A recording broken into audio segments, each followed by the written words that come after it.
Hello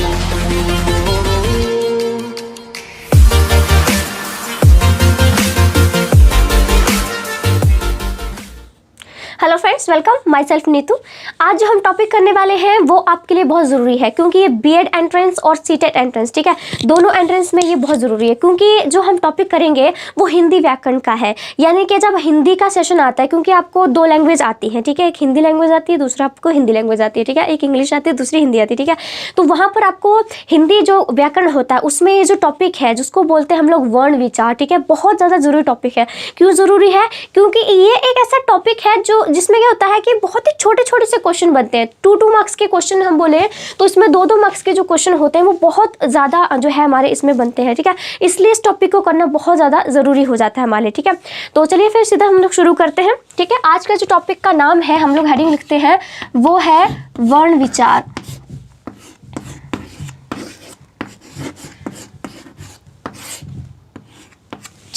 ठीक है, तो लिख रखा है कि आज का जो टॉपिक है वो है हमारा कि वर्ण विचार किसे कहते हैं, कैसे बनते हैं, ठीक है। क्योंकि पता है इसमें बहुत ज़्यादा ना मीन मेक वाला काम है, यानी कि बहुत ही छोटी छोटी बारीकियाँ चीज़ें हैं जो कि इसमें 2 मार्क्स का जो यानी कि 2 मार्क्स का जो क्वेश्चन होता है वो बहुत ज़्यादा आता है। तो आपके लिए इस टॉपिक को करना, अगर बीएड का एंट्रेंस क्लियर करना है या सीटेट का, तो ये टॉपिक भी आपको आना बहुत ज़्यादा ज़रूरी है, ठीक है। तो चलिए पहले हम लोग सीधा शुरू करते हैं। पहले मैं बताती हूँ कि वर्ण की परिभाषा क्या है, ठीक है, वर्ण होता क्या है, पहले हमारे लिए जानना जरूरी है, ठीक है। तो वर्ण होता है, ठीक है, तो इसका है कि वर्ण उन मूल ध्वनियों को कहते हैं, ठीक है, लिखा है कि वर्ण उन मूल ध्वनि को, ओके, वर्ण उन मूल ध्वनि को कहते हैं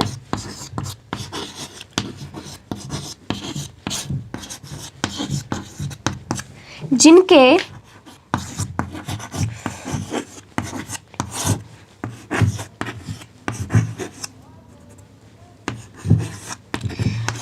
टुकड़े नहीं हो सकते।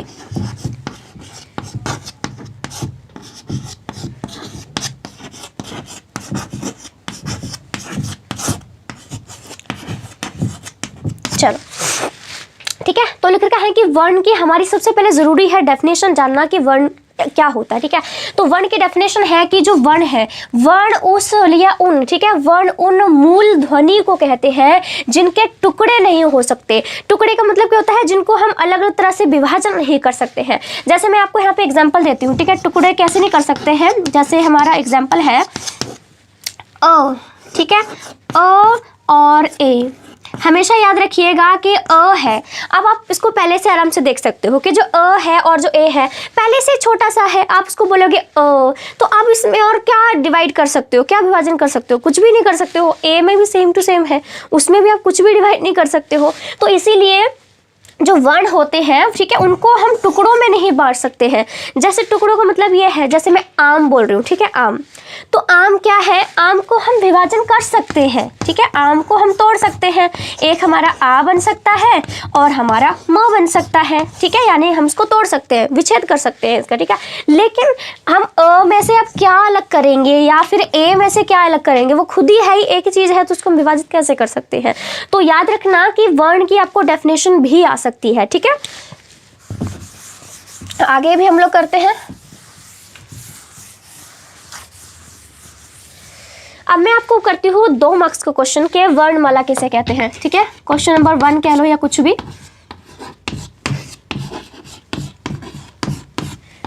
वर्णमाला क्या है, ठीक है, वर्णमाला क्या है या फिर आप इसे क्या कह सकते हो, इस तरह से क्वेश्चन आ सकता है। याद रखिएगा ये हमारा 2 मार्क्स में क्वेश्चन जो है आपके लिए आराम से आ सकता है, ठीक है। तो वर्णमाला को हम लोग कहते हैं कि वर्णों के समूह या फिर आप समूह यानी कि ग्रुप होता है, ठीक है, वर्णों के समूह को, ओके, लिख रखा है कि वर्णों के समूह को वर्णमाला, ठीक है, वर्णमाला कहते हैं, ओके, ठीक है। ये हमारा एक 2 मार्क्स का क्वेश्चन बनता है कि वर्णमाला क्या है या फिर किसे कहते हैं। तो इसका मतलब होता है जब आप इसको डेफिनेशन कोई पूछे 2 मार्क्स में तो बोल देना कि वर्णों के समूह को, यानी कि वर्णों के जो ग्रुप होता है उसको वर्णमाला कहते हैं। आपका ये टॉपिक आराम से क्लियर हो जाता है, ठीक है। उसके बाद याद रखिएगा उस तरह से एक और जो है 2 मार्क्स में क्वेश्चन आ सकता है कि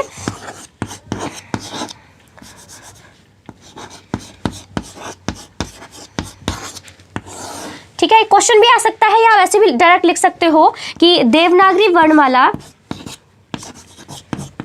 ओके, देवनागरी वर्णमाला में 2 प्रकार के, ठीक है, देवनागरी वर्णमाला में 2 प्रकार के वर्ण होते हैं, ठीक है, 2 प्रकार के वर्ण होते हैं।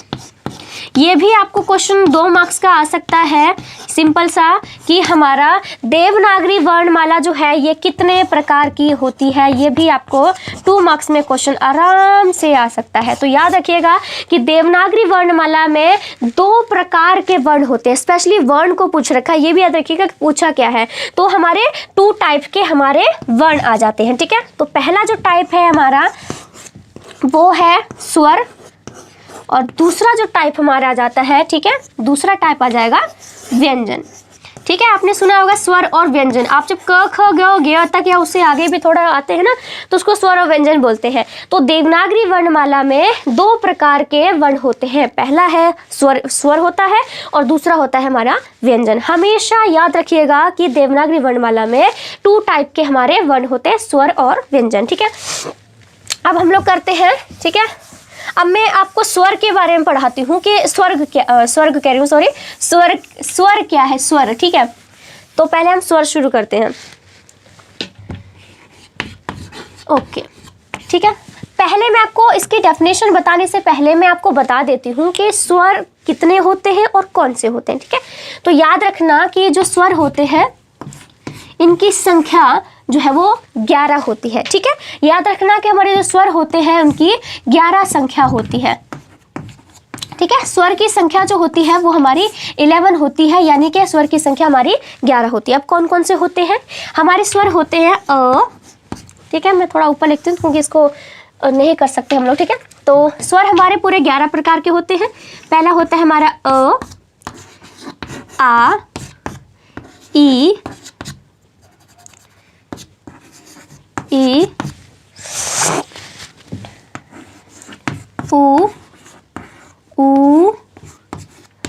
री, ऋषि, ठीक है, ए,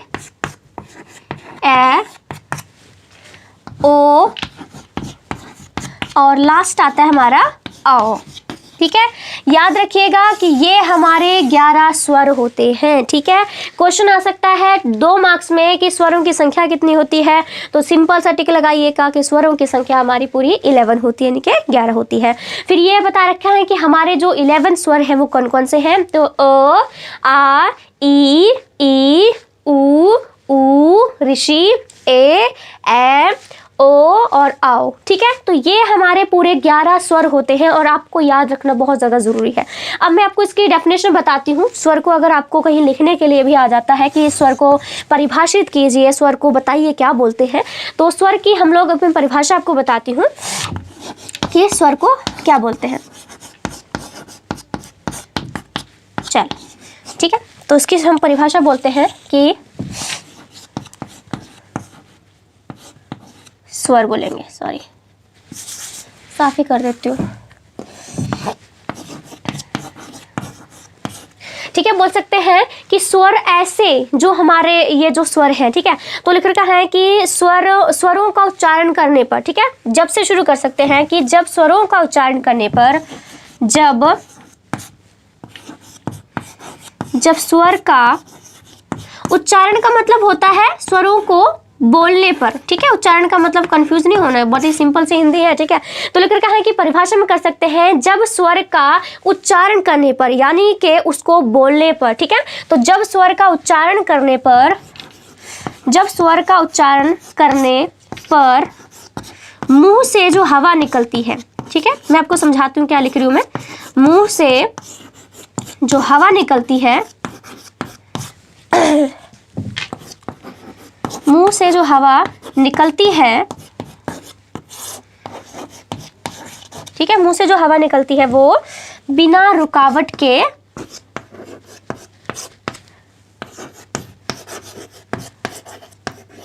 रुकावट के निकल जाती है।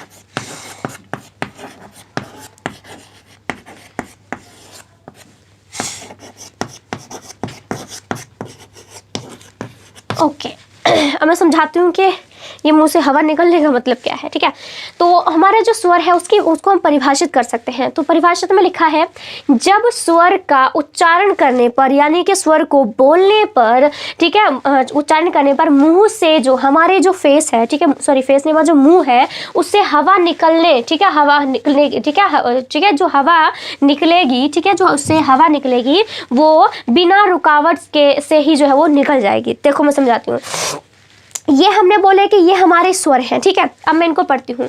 जैसे आप अ को पढ़ते हो, अ, आ, ई, ऊ, ऋषि, ठीक है, यानी कि आप जब इनको बोलते हो, आप खुद उनको बोल के देखो, आ, ठीक है, जिस तरह से बोलते हो आपको खुद महसूस हो रहा है कि हम जब अ बोलते हैं तो हमारे अंदर की, हमारे गले की जो हवा है वो बाहर जा रही है और इसमें कोई रुकावट आपको नहीं लग रहा होगा। जैसे मैं कमल बोल रही हूँ तो कमल, यानी कि हम लोग रुक रहे हैं। ठीक है, हमारी जो वॉइस है, जो मुंह मुंह की हवा है वो रुक रही है। ठीक है, लेकिन इसमें क्या है, कुछ भी नहीं, हमको कोई बाधा ही नहीं बन रही है, हमारे मुँह से हवा निकलने में, हमें बोलने में कोई परेशानी नहीं हो रही है। ठीक है, तो यही कहना चाहा है कि जब भी अब हम इनको बोलते हैं, ठीक है, तो हम अ, आ, ए, ओ इनको जब भी हम बोलते हैं तो एकदम से बोल देते हैं, हम कोई रुकने की जरूरत नहीं पड़ती, बस एकदम से निकल बोल दिया और बस बात खत्म हो जाती है। तो वही स्वर की हमारी डेफिनेशन भी होती है कि जब स्वरों का उच्चारण करने से जो हमारे मुंह से, जो हमारे कंठ से, हमारे गले से इस तरह से आवाज निकलती है वो बिना किसी रुकावट के ही बाहर आ जाती है, उसको हम लोग जो है वो स्वर बोलते हैं। ठीक है, आई होप कि आपको समझ में आ रहा है कि मैं क्या बोल रही हूँ। ठीक है, क्योंकि अभी मैं व्यंजन के बारे में पढ़ाऊंगी आपको, लेकिन आप पहले आपको जो है वो स्वर समझने आने चाहिए कि जब भी हम अ, आ, ई, ऊ, ए जब भी बोलते हैं हम लोग, ठीक है, तो बिना एकदम से बोल देते हैं, कोई रुकावट हमें नहीं आती है। ठीक है, आगे मैं आपको बताती हूँ कि हमारे जो स्वर है उसके भी आगे दो टाइप हमारे दिए जाते हैं। ठीक है, ये भी हमारा 2 मार्क्स का क्वेश्चन आ सकता है कि स्वर कितने प्रकार के होते हैं। तो आपके जो स्वर होते हैं सिंपल सा पूरे 11 प्रकार के, 11 प्रकार के नहीं, सॉरी 11 स्वर होते हैं आपके। ठीक है, अब लिख रखा है कि स्वर के प्रकार या फिर स्वर के भेद, आपको जो अच्छा लगे, क्योंकि दोनों का मतलब एक ही होता है। तो हमारे ये भी 2 मार्क्स में क्वेश्चन आ सकता है कि स्वर के कितने टाइप होते हैं। तो स्वर जो होते हैं हमारे उसके 2 टाइप होते हैं। ठीक है, स्वर के हमारे 2 टाइप होते हैं। मैं दूसरे तरह से लिखती हूँ ना, तो उसी की आदत हो गई है। ठीक है, इस तरह से लिखना आप इसको। ठीक है, तो ह्रस्व, एक ह्रस्व स्वर होता है हमारा, और दूसरा हमारा होता है जो टाइप है इसका वो है दीर्घ स्वर। ठीक है, तो ये भी 2 मार्क्स में क्वेश्चन आ सकता है कि स्वर के कितने टाइप होते हैं, कितने प्रकार होते हैं। तो हमारे जो स्वर होते हैं वो 2 प्रकार के होते हैं। ठीक है, एक हमारा ह्रस्व स्वर होता है और दूसरा हमारा दीर्घ स्वर होता है। ठीक है, आई होप समझ में आ रहा है। तो अब मैं आपको एक्सप्लेन करती हूँ कि हमारा जो ह्रस्व स्वर है, ठीक है, उसको क्या बोलते हैं, कौन कौन से इनमें से होते हैं और कौन से दीर्घ इनमें से होते हैं, इन्हीं में से होंगे। अगर आपने एक बार 11 स्वरों को याद कर लिया ना, तो आपको ये वाला याद करने में कोई मुश्किल नहीं रहेगी, क्योंकि एग्जामिनर आपसे ये भी पूछ सकता है, ऑप्शन दे के 4 ऑप्शन दे देंगे कि इनमें से बताओ कि ह्रस्व स्वर कौन से होते हैं, इनमें से बताओ कि दीर्घ स्वर कौन से होते हैं, कितने होते हैं। तो काफ़ी टाइप से वो एग्जामिनर जो है आपके लिए क्वेश्चन डाल सकता है। तो पहले मैं आपको ह्रस्व स्वर के बारे में बताती हूँ कि जो ह्रस्व स्वर है वो क्या है, इसकी परिभाषा जो है हम उसमें कैसे लिख सकते हैं, इस तरह से। ठीक है, और याद रखना आपको, अब समझ में आएगा। ह्रस्व स्वर का मतलब होता है शॉर्ट। ठीक है, शॉर्ट, ये आर है, इस तरह से भी आर लिखते हैं, शॉर्ट वोवल्स, VOWELS। ठीक है, तो जो हमारा ह्रस्व है उसका मतलब होता है शॉर्ट, यानी कि छोटा। ठीक है, तो इसका हम लोग अर्थ कर लेते हैं कि इसका जो हमारा मतलब होता है वो होता है छोटा। ठीक है, हिंदी में छोटा और इंग्लिश में आप इसको शॉर्ट भी कह सकते हो। ठीक है, आई होप समझ में आ रहा है। ठीक है, कि जो ह्रस्व स्वर है उसका मतलब होता है शॉर्ट, यानी कि छोटा। तो इसकी हम इस सिंपल सी इसकी डेफिनेशन इसी से ले सकते हैं। अगर आपको इसका मतलब पता है ना कि ह्रस्व को शॉर्ट बोलते हैं, तो आपको जो परिभाषा इसकी करते हैं वो एकदम से समझ में आ जाएगी। ठीक है, तो मैं भी आपको लिखती हूँ इसकी परिभाषा लिखते हैं कि जब हमारे जो स्वर हैं, ठीक है, सिंपल सी है कि जब स्वर को, ये वो है, जब स्वर को बोलने में, ठीक है, जब स्वर को बोलने में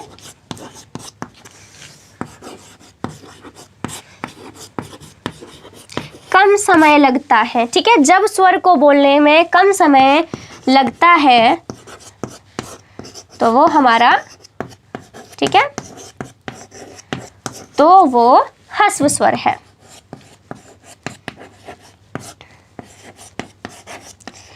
ओके, ठीक है, ठीक है। तो लिख रखा है कि जो ह्रस्व स्वर है यानी कि शॉर्ट, तो उसको परिभाषित हम इस तरह से कर सकते हैं कि जब स्वर को बोलने में कम समय, यानी कि शॉर्ट का मतलब थोड़ा सा टाइम लगता हो, ठीक है, उसको हम लोग जो है वो ह्रस्व स्वर कहते हैं, ठीक है। ये भी इस तरह से भी डेफिनेशन के लिए आपके क्वेश्चन आ सकता है। देखो मैं ये नहीं सोच रही हूँ कि आपको मैं पीछे से रफ करती जाऊँगी और आप भूल जाओगे या जो भी है। अगर आप पूरी वीडियो देख रहे हो तो आपको ये समझ में आ रहा होगा मैं क्या लिख रही हूँ और रफ करने के बाद मैं क्या लिख रही हूँ, ठीक है। तो मुझे ये सोचने की जरूरत नहीं है, ठीक है। तो ह्रस्व स्वर में मैंने आपको परिभाषा बता दी है कि आप ह्रस्व स्वर को कैसे समझ सकते हो, बता सकते हो, ठीक है। अब मैं आपको बताती हूँ कि जो ह्रस्व स्वर होते हैं वो कितने प्रकार के होते हैं और कौन कौन से होते हैं, ठीक है। तो परिभाषा तो मैंने आपके लिए कर दी है।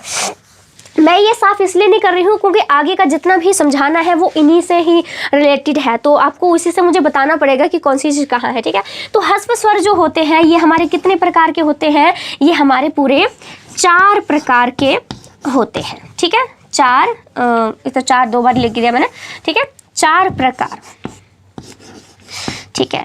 जो हमारे ह्रस्व स्वर होते हैं ये पूरे 4 प्रकार के होते हैं। ऑफ कोर्स शॉर्ट मार्क्स में क्वेश्चन आ सकता है कि आपको जो है ह्रस्व स्वर कितने प्रकार के होते हैं, तो आप सिंपल से कह सकते हो कि ह्रस्व स्वर जो होते हैं आपके 4 टाइप के होते हैं, 4 प्रकार के होते हैं, ठीक है। अब बताती हूँ कि कौन कौन से होते हैं, ठीक है। तो हमारे होते हैं अ, ए, उ और हमारा आएगा ऋषि।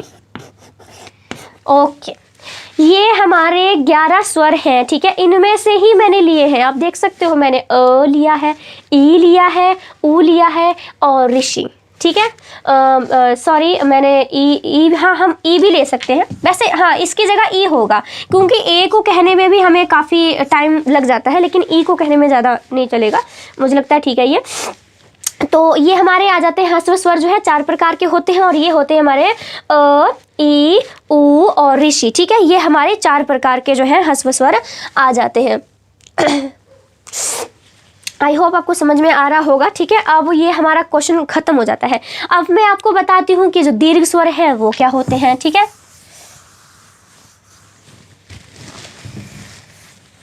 चलो दूसरा शुरू करते हैं, वो है हमारा दीर्घ स्वर। और दीर्घ स्वर का मतलब उससे उल्टा होता है, यानी कि लॉन्ग वोवल्स, ठीक है। ओके, और इसकी जो हमारी परिभाषा होगी वो भी बिल्कुल सिंपल होगी कि जब स्वरों को बोलने में, जब स्वर को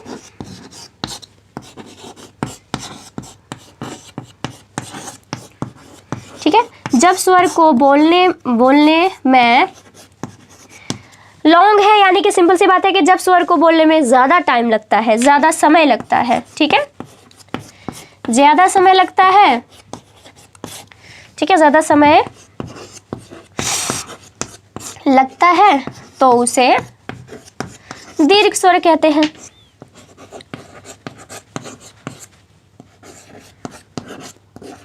ठीक है, तो लिख रखा है तो उसे दीर्घ स्वर कहते हैं। बस ये हमारा क्लियर हो जाता है, ठीक है। ध्यान से पूरी वीडियो देखिएगा तभी कोई चीज़ समझ में आती है, शुरू से लेकर एंड तक दो तभी कोई टॉपिक क्लियर हो जाता है, ठीक है, हो पाता है, ठीक है। तो दीर्घ स्वर है उसको वो हमारा मतलब होता है, इंग्लिश में बोलूँ तो लॉन्ग वोवल्स, ठीक है, हम वोवल्स की बात कर रहे हैं। तो इसका मतलब होता है जब इसको परिभाषित करेंगे तो हो जाता है जब स्वर को बोलने में ज़्यादा समय लगता है। जो हमारा ह्रस्व स्वर था उसको हमने बोला था छोटा, ठीक है, यानी कि कम, तो उसकी डेफिनेशन थी कि जिस स्वर को बोलने में कम समय लगता है उसको हम ह्रस्व स्वर कहते हैं, और जिस स्वर को बोलने में ज़्यादा टाइम लगता है उसको हम दीर्घ स्वर बोलते हैं, ठीक है, स्वर्ग नहीं स्वर बोलते हैं, ठीक है। उसके बाद मैं आपको बताती हूँ कि जो हमारे दीर्घ स्वर होते हैं वो कितने प्रकार के होते हैं, ठीक है। तो इसके टाइप की मैं बात करूं तो ये पूरे 7 प्रकार के होते हैं। और आपके लिए बहुत ही अच्छा है क्योंकि ये जो दीर्घ स्वर और जो ह्रस्व स्वर है वो स्वर के ही पाठ हैं, ठीक है। हमने बोला कि जो स्वर हैं वो 11 प्रकार के होते हैं। 4 मैंने क्या किया, इनमें से 4 मैंने निकाल लिए, ह्रस्व स्वर में रख दिए 4, क्योंकि वो 4 टाइप के होते हैं। अब बाकी बचे कितने, बाकी जितने भी बचे हैं ना वो इसमें आएंगे। और कितने बचे हैं, 7 बचे हैं। तो जो मेरा अ है, ठीक है, ई है, ऊ है और ऋषि, ठीक है, इनको तो मैंने निकाल लिया था, इन चारों को मैंने ह्रस्व स्वर में रख दिया था। अब बचे जितने भी बचे हैं ना वो सब के सब मेरे दीर्घ स्वर में ही आ जाएंगे। तो 7 प्रकार जो है मेरे दीर्घ स्वर के होते हैं, ठीक है। जैसे कि आपके लिए लिख देती हूँ, आ, जो बचा है मैं वही लिख रही हूँ, आपके लिए कोई नया चीज़ नहीं कर रही हूँ मैं, ठीक है। अ आ ऊ, ठीक है, अ आ ऊ हो गया। फिर हमारे ये तो आगे आते आते हैं, ए ओ और आओ। 1 2 3 4 5 6 7 यानी कि पूरे 7 प्रकार के आपके दीर्घ स्वर आ जाते हैं। यदि आपको ये 11 के 11 याद हैं तो 4 वहाँ से निकाल दिए, बाकी जितने बचे हैं अगर आप इसमें लिख दीजिए, आपका टॉपिक क्लियर हो जाता है, ठीक है। तो याद रखिएगा कि हमने जो स्वर है उसको पूरी तरह से क्लियर कर लिया है। मैं यहाँ पे एक चीज़ और बताना चाहूँगी आपको कि जो हमारा अंग और अंग, ठीक है, लिखा है कि अंग और जो अड़ा नहीं बोलते, इसके पीछे अ के साथ जो 2 बिंदु लगती है उसको क्या बोलते हैं, ठीक है, तो उनको हम अयोग वाह बोलते हैं, ठीक है, अयोग वाह, ठीक है। तो ये हमारा अंग है और जो इ है ये हमारे अयोग वह आ जाते हैं। इस तरह से जब आप क ख ग करते हो तो अ से लेकर यहाँ तक जो होते हैं वो हमारे स्वर होते हैं, और क से लेकर क ख ग जो भी है हमारा ग से या कुछ आगे 1 2 और आ जाते हैं, वो सब के सब हमारे व्यंजन कहलाते हैं, ठीक है। तो स्वर का जो टॉपिक है हमारा अ से लेकर अंग तक मैंने आपको सारा बता दिया कि किसको इनमें से 4 की कौन से होते हैं, बाकी 7 जो है उसको दीर्घ बोलते हैं, और जो 2 रह गए थे उनको हम अयोग वह बोलते हैं। ओके, अब हम लोग शुरू करते हैं व्यंजन के बारे में। पहले मैं यहाँ पर आपको पूरा क ख ग लिख के दिखाऊंगी क्योंकि वही हमारे व्यंजन है और उसमें बहुत कुछ छिपा हुआ है, तो मुझे पूरा का पूरा यहाँ पे जो है लिखना पड़ेगा। चौक खत्म होगी, चलो शुरू करते हैं। मैं यहाँ पे लिख देती हूँ क्योंकि मुझे यहाँ पे आपको एक्सप्लेन करना पड़ेगा, यहाँ पे कर दूंगी। चलो, क ख ग घ ऋ, ठीक है, च छ ज झ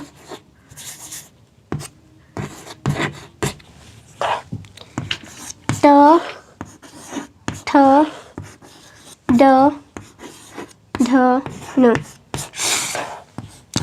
त थ द ध न, प फ ब भ और म, य र ल व, और फिर है श श और स, और ये हमारा ह आ जाता है लास्ट में, ठीक है। ये लिखना बहुत ज़्यादा ज़रूरी था, मैंने इसलिए आपके लिए पूरे यहाँ तक जो लिख दिए। याद रखना कि ये हमारे व्यंजन हैं, ठीक है। आपको भी आते होंगे व्यंजन, तो ये तो हमने इतनी बार पढ़ाई है, ठीक है। तो ये हमारे आ जाते हैं व्यंजन, ठीक है। अब मैं आपको कुछ बताती हूँ, इसको हम लोग कवर्ग बोलते हैं, ठीक है। कवर्ग आपको याद रखने की प्रॉब्लम नहीं है कि इसको क्या बोलते हैं क्या नहीं बोलते।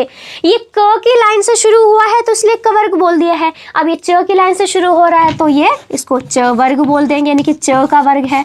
फिर ट से है यानी कि ट वर्ग बोल देते हैं इसको, ठीक है। त है तो ये त वर्ग बोल देंगे, और यहाँ पे हमारा प है तो उसको प वर्ग बोल देंगे, ठीक है। इस तरह से आपको याद रखने में कोई भी परेशानी नहीं आएगी, क्योंकि मुझे जब मैंने पहली बार इसको देखा था, पढ़ा था, तो मुझे लगा कि कैसे याद रखूंगी।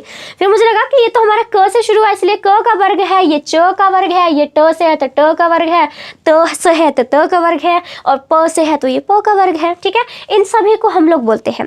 और इन सब जो 5 लाइनें हम लोग देख रहे हैं, कवर्ग, चवर्ग, टवर्ग, तवर्ग और पवर्ग, इनको हम स्पर्श व्यंजन बोलते हैं। क्या बोलते हैं इनको? स्पर्श स्पर्श व्यंजन होते हैं, जितने भी होते हैं ये, ठीक है, इनको स्पर्श व्यंजन बोला जाता है। और ये जो हमारे य र ल व, ये जो चार है ना य र ल व, इनको हम लोग बोलते हैं अंतस्थ, ठीक है, अंतस्थ, ठीक है, तो अंतस्थ इनको हम लोग बोलते हैं। और ये जो हमारे चार हैं च श स और ह, ये हमारे ऊष्म व्यंजन हो जाते हैं, ठीक है, ऊष्म व्यंजन। आपको इसी तरह से भी प्रश्न आ सकता है कि हमें स्पर्श व्यंजन बताइए। वहां पर जैसे आपको एमसीक्यू क्वेश्चन आएगा ना, तो वहां बोलेंगे कि चार ऑप्शन दे देंगे आपको, ठीक है, कि कवर, इनमें से कोई भी ऑप्शन दे देंगे, चार जो भी है, तीन दे देंगे क्योंकि एक तो इधर उधर का देंगे, या फिर पांच में से कोई चार दे देंगे, बोलेंगे कि ये कौन से है, ये क्या ये स्पर्श व्यंजन है कि नहीं है, वगैरह वगैरह। तो आपको जब पता है कि क से लेकर, यानी कि क से लेकर म तक ये हमारे स्पर्श व्यंजन आते हैं, तो इस तरह से भी आपको शॉर्ट क्वेश्चन बन सकता है कि कहाँ से लेकर कहाँ तक आपके स्पर्श व्यंजन होते हैं। तो आपको ऑप्शन आ सकता है क से म तक, दूसरा ऑप्शन आ सकता है क से न तक, फिर तीसरा ऑप्शन के फिर से क से ण तक, या फिर क से फिर वो वाले ण तक। इस तरह से जब आपको पता है कि क से म तक हमारे ये पांच वर्ग आते हैं और इन पांचों को स्पर्श व्यंजन बोलते हैं, तो आपको ये सवाल का जवाब देने में कोई भी परेशानी नहीं होगी, ठीक है। उसके बाद आपको 2 मार्क्स का ये क्वेश्चन भी आ सकता है कि य र ल वो जो है इनको क्या बोलते हैं, ये किस नाम से बोले जाते हैं। तो ये हमारे अंतस्थ व्यंजन होते हैं। फिर आपसे पूछा जा सकता है कि श स, ठीक है, स और ह इनको क्या बोलते हैं, तो इनको हम ऊष्म व्यंजन बोलते हैं, ठीक है। ये हमारे सारे व्यंजन हो गए, ठीक है। अब मैं आपको बताती हूँ कि हम बस जस्ट थोड़ी सी चीज़ रह गई है कि व्यंजन की मैं आपको डेफिनेशन बता दूँ कि हमारे व्यंजन कितने, व्यंजन की डेफिनेशन कैसे लिख सकते हैं। प्लीज भाई बंद कर देगा ना।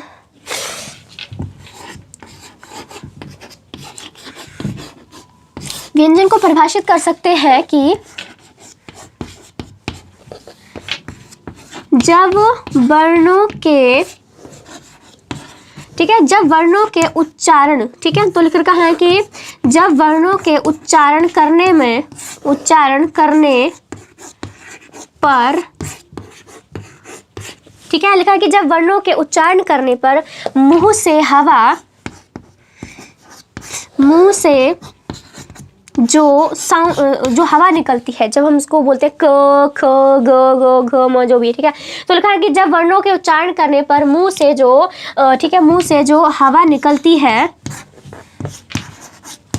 ठीक है, तो लिख रखा है कि मुंह से जो हवा निकलती है, ठीक है, तो लिख रखा है कि मुंह से जो हवा निकलती है पर ये थोड़ी सी, ठीक है, शॉर्टकट में कर सकते हैं कि जब वर्णों के उच्चारण करने पर मुंह से जो हवा निकलती है, ठीक है, मुंह से जो हवा निकलती है, ठीक है, लिखा है कि निकलेगी बोलेंगे, मुंह से जो हवा, ठीक है, लिखा है कि मुंह से जो हवा निकलेगी, ठीक है, मुंह से जो हवा निकलेगी पर वो थोड़ा सा रुकेगी, पर वो थोड़ा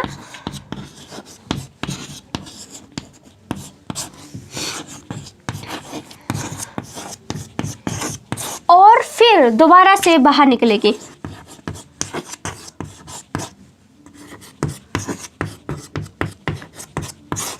और फिर दोबारा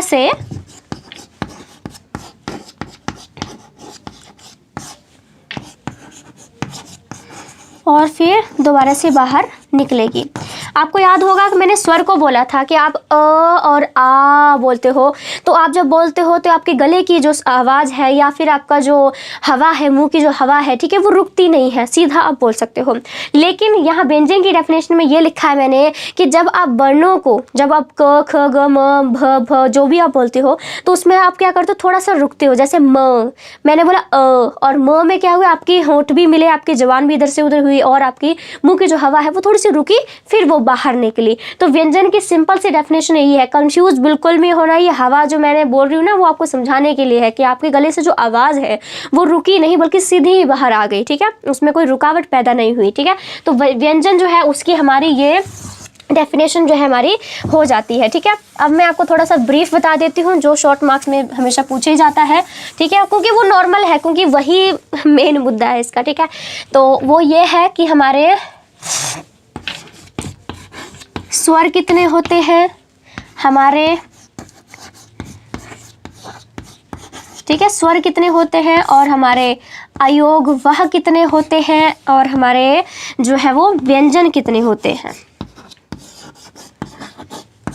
और इन सब का मिलाकर टोटल कितना होता है, इनका मिलाकर टोटल।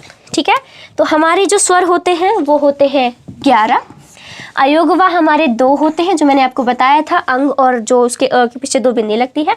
व्यंजन हमारे मैंने आपको बताया था कि व्यंजन जो होते हैं वो हमारे 33 होते हैं, और जब हम इनको जो है वो जोड़ते हैं तो इनका जुड़ाव आता है 46। ठीक है, तो याद रखिएगा कि हमारे 46 वर्ण, टोटल 46 वर्ण, ठीक है, तो वर्ण हमारे होते हैं। ठीक है, 46 हमारे टोटल वर्ण होते हैं। ये 2 मार्क्स के लिए बहुत ज़्यादा इंपॉर्टेंट क्वेश्चन है कि स्वर कितने होते हैं, 11 प्रकार के होते हैं, अयोगवा कितने होते हैं, 2 होते हैं, हमारे व्यंजन कितने होते हैं, हमारे 33 व्यंजन होते हैं, और टोटल वर्ण भी पूछ सकते हैं कि वर्णों की संख्या कितनी होती है, तो टोटल वर्ण जो होते हैं हमारे 46 होते हैं। ठीक है, मुझे पूरी बेहतरीन ढंग से आपसे उम्मीद है कि आपको ये टॉपिक अच्छे से समझ में आ रहा होगा। ठीक है, अगर आपको वीडियो अच्छी लगती है तो प्लीज़ मुझे कॉमेंट करके ज़रूर बताइए। ठीक है, ताकि मुझे भी लगे कि आपको ये वीडियो, मेरे मटेरियल जो भी है पसंद आ रहा है। ठीक है, तो प्लीज़ मुझे अगर आपको वीडियो अच्छी लगती है तो उसे कमेंट करके ज़रूर बताइएगा। ठीक है, और अगर आप चाहते हो कि मैं किसी टॉपिक पर आपको इस तरह से समझा के कोई वीडियो अपलोड करूं तो आप मुझे कमेंट करके टॉपिक भी बता सकते हो। मेरे पास जो है वो एक सक्सेना नाम की लड़की थी, तो उन्होंने भी मुझे जो है वो मुझे बोला था कि मैं एक टॉपिक पे वीडियो बनाएं, जिसको मैंने लास्ट टाइम वीडियो बना के भी दी थी। ठीक है, तो मुझे उम्मीद है कि आपको ये टॉपिक अच्छे से समझ में आया होगा, तो प्लीज़ लाइक कर दीजिए और अपने फ्रेंड्स को इसको शेयर कर दीजिए अगर उन्हें वो भी BEd या CTET की तैयारी कर रहे हैं, क्योंकि वहाँ पर आपको चिढ़ने की कोई ज़रूरत नहीं है। अगर आपकी पूरी तैयारी है, आप कर रहे हो, तो दूसरे वे को कॉम्पिटिशन में करने फ़ायदा पूरा हो जाता है। ठीक है, और प्लीज़ मेरे चैनल को सब्सक्राइब कर लीजिए, क्योंकि इससे आपका ही फ़ायदा होगा। मैं इस तरह से भी और लिखित रूप में भी हर टाइप से, MCQ क्वेश्चन टाइप से भी हर टाइप से आपके लिए क्वेश्चन मैं प्रोवाइड करती हूँ, तो आपको काफ़ी ज़्यादा हेल्पफुल हो जाएगा। अभी मैंने आपको टॉपिक समझाया है, ठीक है, कुछ दिनों के बाद मैं इसका MCQ क्वेश्चन भी आपको प्रोवाइड कर दूँगी, ताकि आप पहले इसको समझ लो, फिर MCQ क्वेश्चन देख लोगे तो आपको समझ में आ जाएगा कि हाँ आपको कितना समझ में आया है। ठीक है, तो आई होप आपको ये सारा टॉपिक समझ में आ गया हो। तो प्लीज़ मेरी वीडियो को लाइक, शेयर और सब्सक्राइब मेरे चैनल को ज़रूर कीजिए। Thank you so much.